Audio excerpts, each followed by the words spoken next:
I'm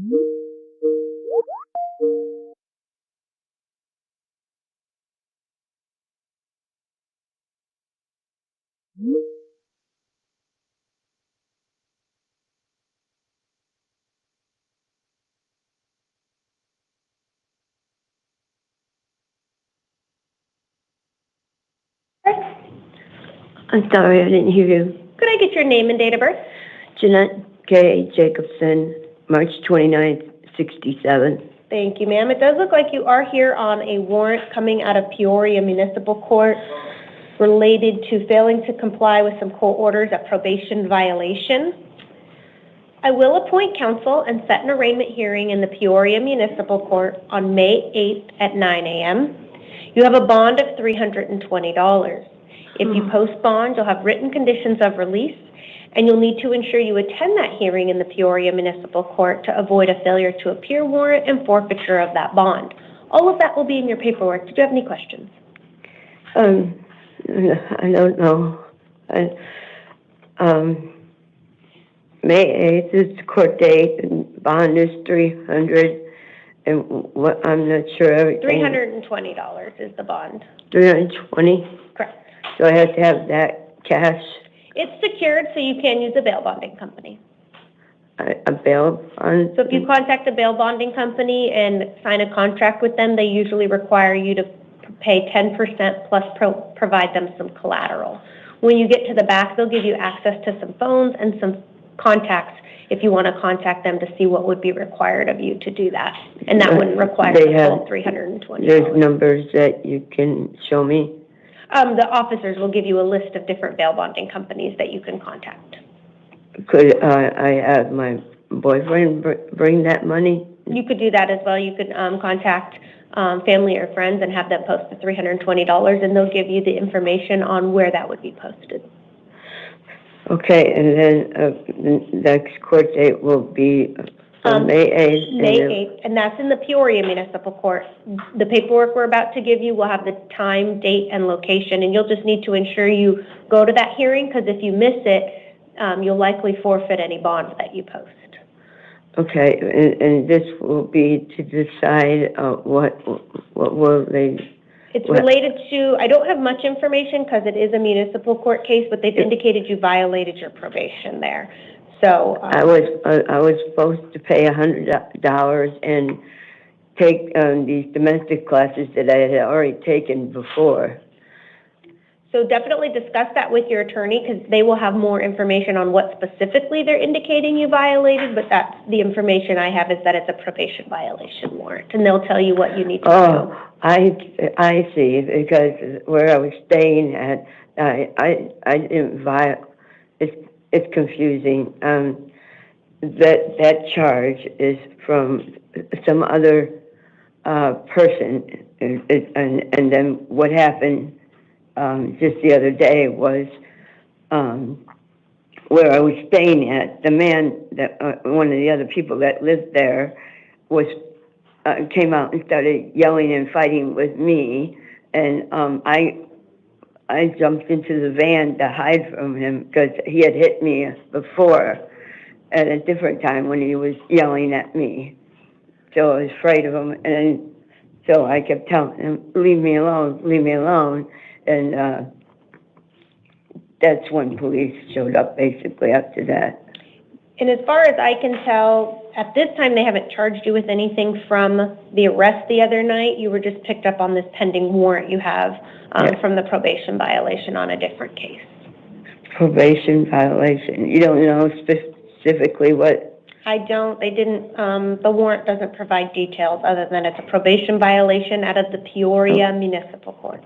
Yeah, I wasn't on any probation, though. This indicates that you were on probation, and they actually issued this warrant over a year ago. Is it probation when you just had to pay $100 and go to do domestic classes? You'll have to discuss that with the municipal courts. I'm not sure what they consider probation there. So when you get to that hearing on May 8th, they'll be able to provide you more information once you're in the municipal court. Okay, I think I understand. Okay, if you'll step to your left, they'll give you that paperwork. Hang on to that so you know where to go, okay? All right, thank you. Thank you, ma'am. Ms. Baker to the podium and Mr. Medina to the chair.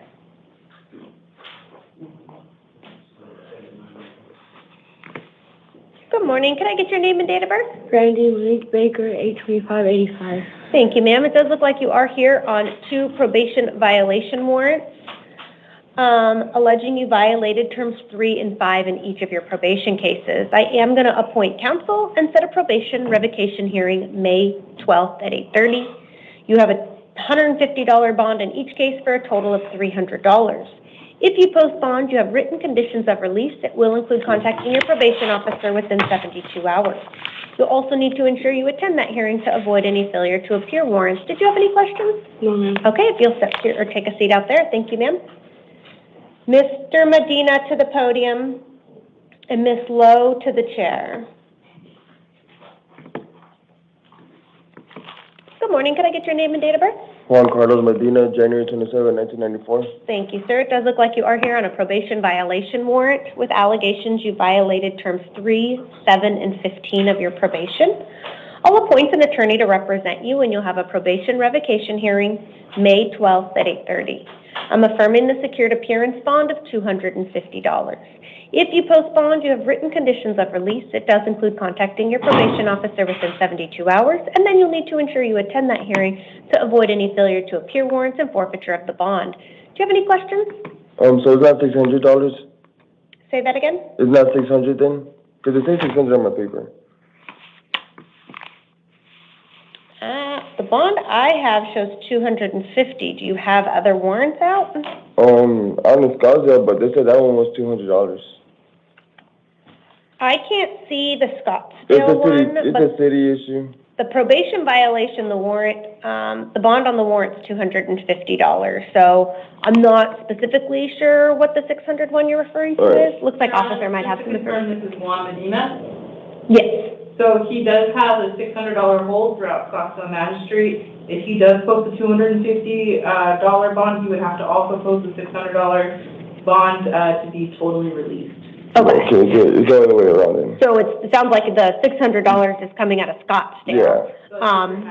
Yeah, I thought it was this one, but okay. Yeah, so the probation is the $250. Okay. But it sounds like you have to post both or wait until you see the Scottsdale magistrate and see if they affirm that 600. Yeah, I'm aware of that. Okay. Is 250 the lowest? 250, yes, on this case. Okay, thank you. Thank you, sir. Ms. Lowe to the podium and Ms. Byers to the chair.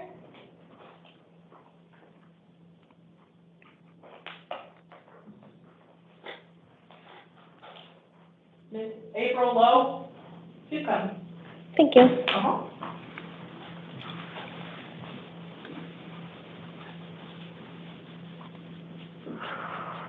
Good morning. Can I get your name and date of birth? April Rose Ofstarlo, 102296. Thank you, ma'am. It does look like you are here on 2 probation violation warrants with allegations you violated terms 3 and 5 of your probation. I'll appoint an attorney to represent you and set a probation revocation hearing May 12th at 8:30. You have a secured appearance bond of $100 in each case for a total of $200. If you post that bond, you have written conditions of release to include contacting your probation officer within 72 hours. You also need to ensure you attend that hearing to avoid any failure to appear warrants and forfeiture of any bond you post. Did you have any questions, ma'am? No. Okay, if you'll step to your left, they'll give you that paperwork. Thank you. Devin Byers to the podium. Marcus Arvizo to the chair.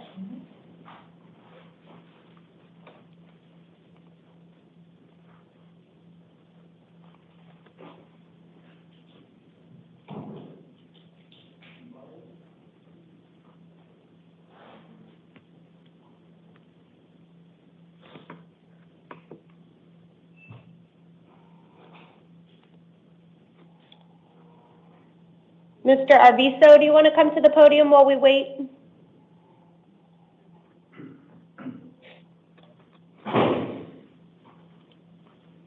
Ma'am, if you'll sit in the chair, I'll be with you next. Good morning. Can I please get your name and date of birth? Marcus Arvizo, November 20th, 1985. Thank you, sir. It does look like we are here on a new Superior Court case for 1 count of aggravated DUI, a Class 4 felony. Probable cause has been found, and I am appointing an attorney to represent you. You're going to have a status conference May 20th at 8:30 and a preliminary hearing May 22nd at 8:30. I am releasing you to the supervision of pretrial services. You do have written conditions of release, and it will include not possessing or consuming any alcohol. You'll also need to ensure you attend those hearings to avoid any failure to appear warrants and risk of being held on a bond at a future hearing. In addition to the paperwork, you'll get an envelope. You need to read the instructions in the envelope and contact pretrial services. Did you have any questions? No. Okay. If you'll step to your left, she'll give you that paperwork. Ms. Byers to the podium and Mr. Ramos to the chair.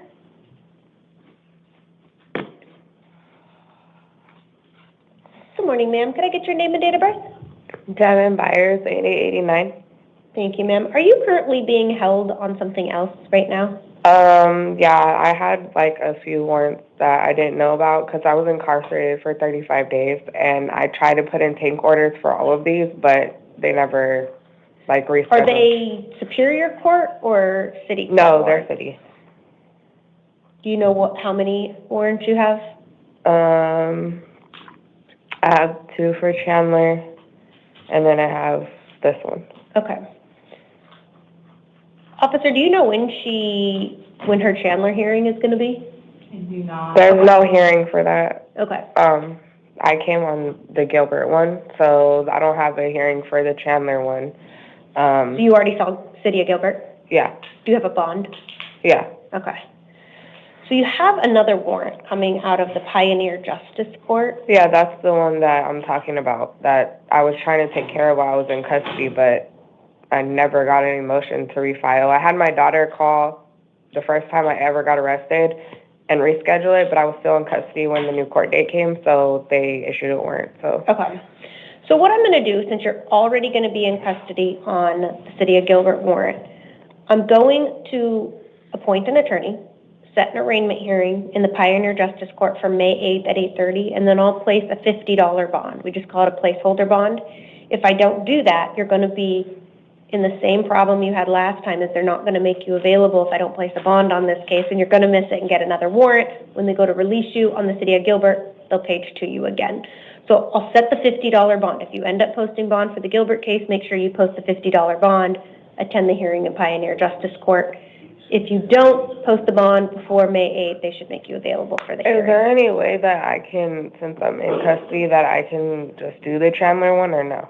I would have to just go to Chandler. I unfortunately don't know the answer to that because I don't have access to the Chandler records. That's why I was asking you, because we don't do their warrants here. Okay. So, all right, so I put the number for the Pioneer Justice Court in your paperwork.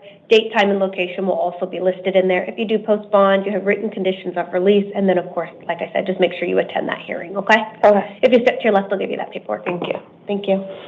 Mr. Ramos to the podium, and Taylor Llewellyn to the chair.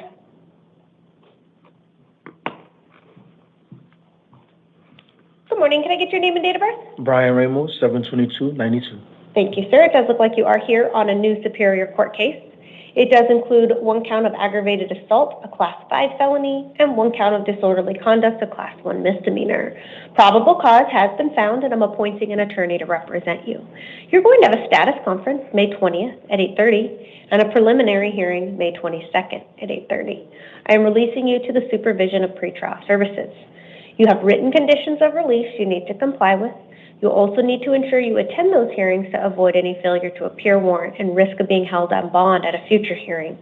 You'll receive an envelope with your paperwork. You need to read those instructions and contact pretrial services once you've been released. Did you have any questions? No. Okay, so step to your left, they'll give you that paperwork. Thank you so much. Thank you, sir.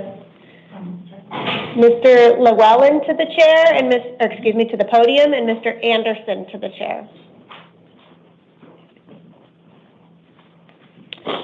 Good morning. Can I get your name and date of birth?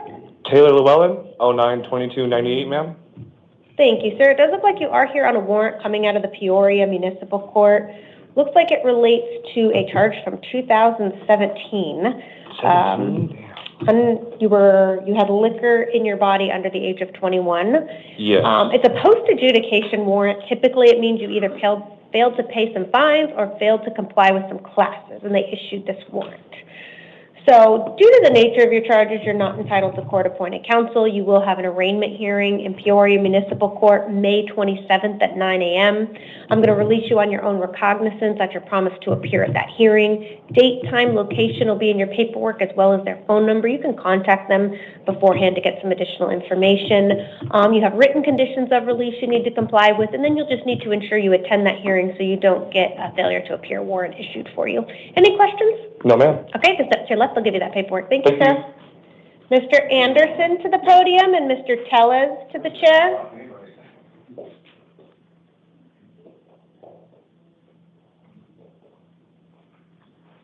Good morning, can I get your name and date of birth?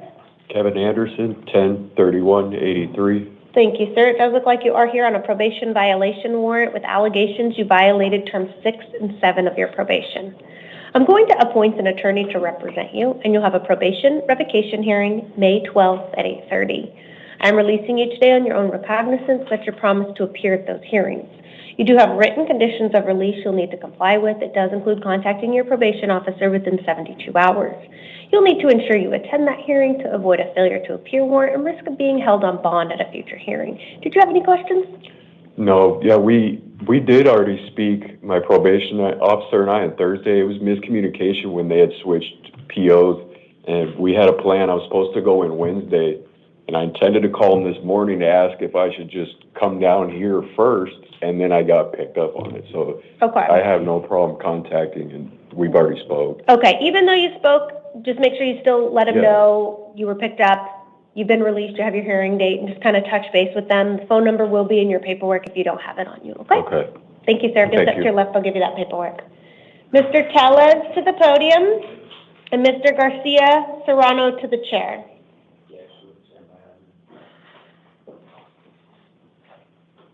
Good morning, can I get your name and date of birth? Juan Tellez, 1891. Thank you, sir. It does look like you have 2 municipal court warrants coming out of Youngtown Municipal Court. Looks like one is related to, they're both related to criminal trespass charges. Due to the nature of your charges, you're not entitled to court-appointed counsel. You'll have an arraignment hearing in the Youngtown Municipal Court, May 22nd, 2025 at 9 a.m. That will apply to both cases, same date and time. I'm going to release you on your own recognizance that you promised to appear at that hearing. You have written conditions of release you need to comply with. Date, time, and location will be in your paperwork. Did you have any questions? No. Okay, thank you, sir. Mr. Garcia to the podium and Mr. Russ to the chair.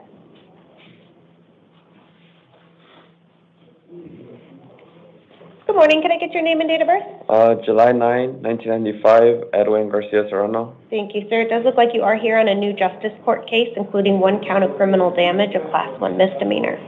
Probable cause has been found, and I'm going to appoint an attorney to represent you. You're going to have an arraignment hearing in the Santan Justice Court on May 27th at 9 a.m. I am releasing you today on your own recognizance. That is your promise to appear. But I also want you to very carefully read your written conditions of release. There is an alleged victim in this case, and you are not to have any uninvited contact with the alleged victim. If the alleged victim consents to contact, you may do so. If they consent and then revoke their consent, you may not have contact. That even means if you live with the alleged victim and they do not consent to your contact, while this case is pending, you will not be able to have contact. Any contact absent the invitation to have contact could result in further charges, okay? So please just make sure you read these carefully and you attend that hearing on May 27th. Did you have any questions? No, ma'am. Okay, just step to your left, I'll give you that paperwork. Thank you. Thank you. Mr. Russ to the podium.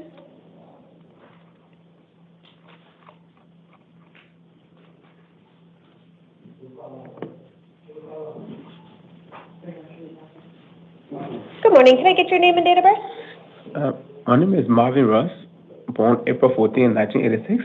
Thank you, sir. It does look like you are here on a new Superior Court case. It does include 1 count of child or vulnerable adult abuse, a Class 4 felony. Probable cause has been found, and I'm appointing an attorney to represent you. We're going to have a status conference May 20th at 8:30 and a preliminary hearing May 22nd at 8:30. I'm releasing you to the supervision of pretrial services. You have written conditions of release that will include not returning to the scene of the alleged crime, no contact with any alleged victim, complainant, or witness, And you cannot have the care or physical custody of anyone under the age of 18, even temporarily, while these charges are pending. You'll also need to ensure that you attend those hearings to avoid any failure to appear warrants and risk of being held on bond at a future hearing. You'll get an envelope. You need to read the instructions in the envelope and contact pretrial services. All of that will be included in your paperwork. Did you have any questions, sir? Yeah, including my own children? I'm sorry? Including my own children? You're going to have to speak up. Including my own children? Do you have children of your own? Yeah. And do they live with you? Yes. Okay, because your paperwork indicated that you didn't have any dependents, but that's not accurate. No, I got four. You have 4 children? 4 kids, yeah. Okay.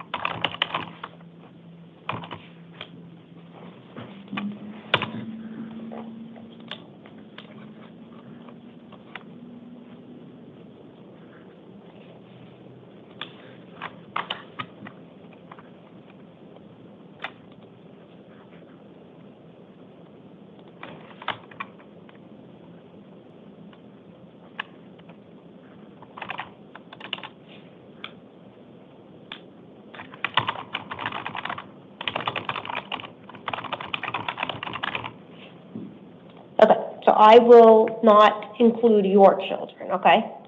Thank you, Your Honor. Anything further? No. Okay, if you'll take a seat out there, we'll reprint this paperwork to include your children in there and then to remove your children so they're not excluded from you seeing them, okay? Okay. Thank you, sir. Case number 20, 27, and 28, as well as case number 4, will proceed as house calls due to the defendants being combative.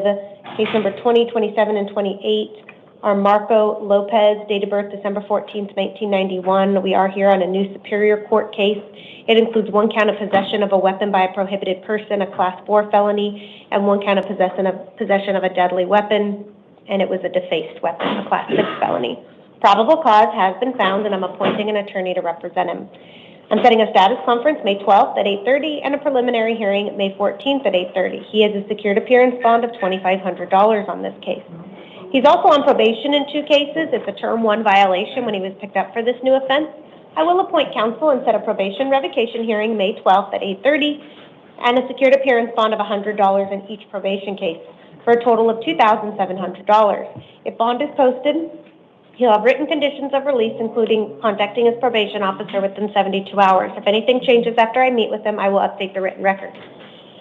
Case number 4, Michael Mann, date of birth June 17th, 1986. It's a new municipal court case for 1 count of threat, a Class 1 misdemeanor, and 1 count of disorderly conduct, a Class 1 misdemeanor. Probable cause has been found, and I'm appointing an attorney to represent him. I'm setting an arraignment hearing in the Peoria Municipal Court on May 27th at 9 a.m. I'm releasing him on his own recognizance as his promise to appear at that hearing. He does have written conditions of release to include not returning to the scene of the alleged crime, no contact with any alleged victims, complainants, or witnesses. If anything changes after I meet with him, I will update the written record. That concludes our 5 a.m. calendar, and we will now stand in recess until 8 a.m.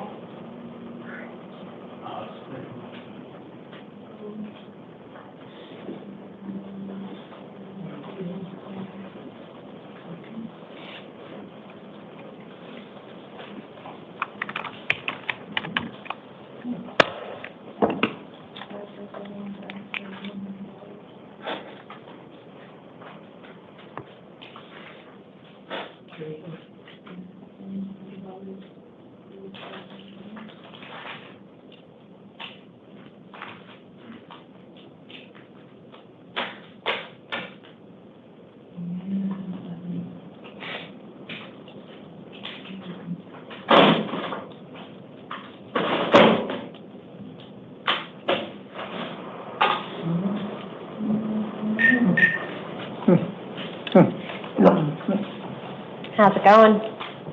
Good. Hi, bro. Hi. You off the record? Am I saying that?